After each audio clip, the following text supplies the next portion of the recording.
Bismillahirrahmanirrahim. Assalamualaikum warahmatullahi wabarakatuh. A'udzubillahi minasyaitonirrajim. Walan tarda ankal yahud walan nasara hatta tattabi'a millatahum. Dr. Speaker, telah diperjelaskan dalam Al-Quran bahawa sungguhnya Yahudi, Nasara tidak akan redha dengan kamu umat Islam sampai bila-bila selagi kamu tidak mengikut cara kehidupan mereka. Al-Baqarah 120. Dr. Speaker, saya ucapkan terima kasih atas kesempatan untuk turut berbahas dalam tragedi kemanusiaan yang sedang berlaku depan mata kita hari ini. Dr. Speaker, kebetulan saya baru saja kembali daripada misi Timur Tengah, antaranya ialah misi Gaza, dan saya berkesempatan melihat sendiri pengalaman yang berlaku di semenanjung Gaza. Sebenarnya Dr. Speaker, provokasi rejim Zionis Gaza adalah satu tindakan provokasi yang berterusan, bukan saja baru berlaku.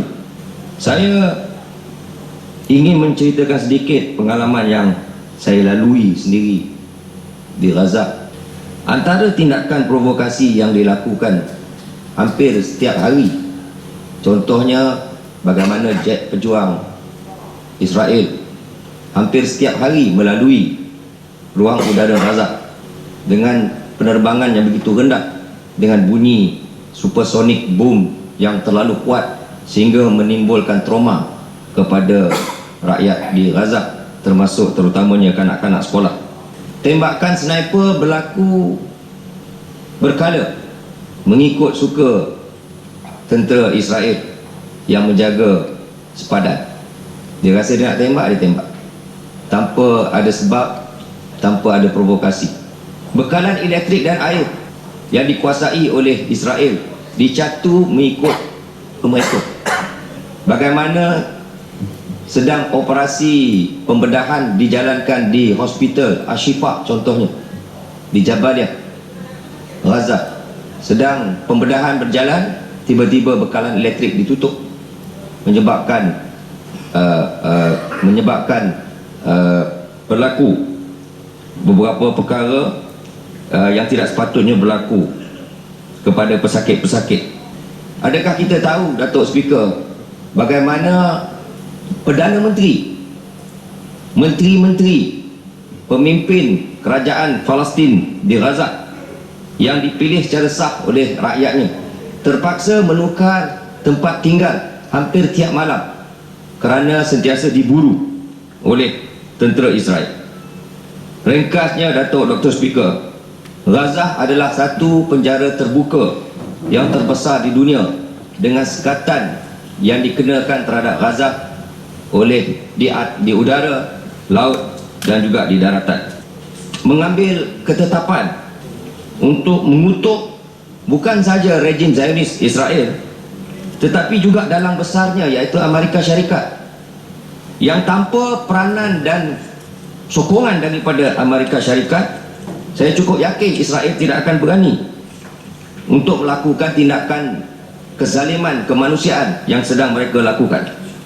Dr. Speaker, isu Palestin ini sebenarnya adalah isu yang besar yang perlu ditangani dan diselesaikan dengan kita mengadakan satu penyelesaian menyeluruh ke atas isu Palestin dengan pembebasan wilayah Palestin kembali kepada anak watannya.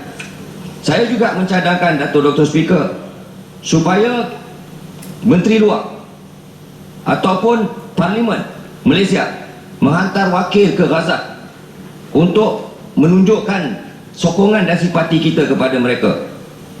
Ketiga, saya cadangkan seperti yang saya cadangkan dalam bahas tahun 2008, Dr. Speaker, supaya Malaysia mempelopori cadangan kepada OIC supaya mengadakan dan mewujudkan satu pasukan pengaman OIC supaya perkara-perkara seperti ini boleh kita tangani dengan segera. Dr. Speaker, ingin menegaskan bahawa rejim Zionis Israel ini, dia tidak faham bahasa diplomatik, dia tidak faham bahasa rundingan. Yang mereka faham ialah bahasa peluru, yang mereka faham ialah bahasa perang. Sebab itu Dr. Speaker, pada saya Israel ini adalah negara teroris yang halal melanggar apa juga undang-undang dan peraturan selagi ianya didalangi oleh Amerika. Sebab itu Dr. Speaker, saya pohon supaya dalam kita menyokong usul yang baik yang dibawa oleh Menteri pada hari ini mewakili rakyat Malaysia. Saya juga mengambil kesempatan supaya kita juga mengambil ketetapan mengutuk dalang besar bagi rejim Zionis ini, iaitu Amerika Syarikat.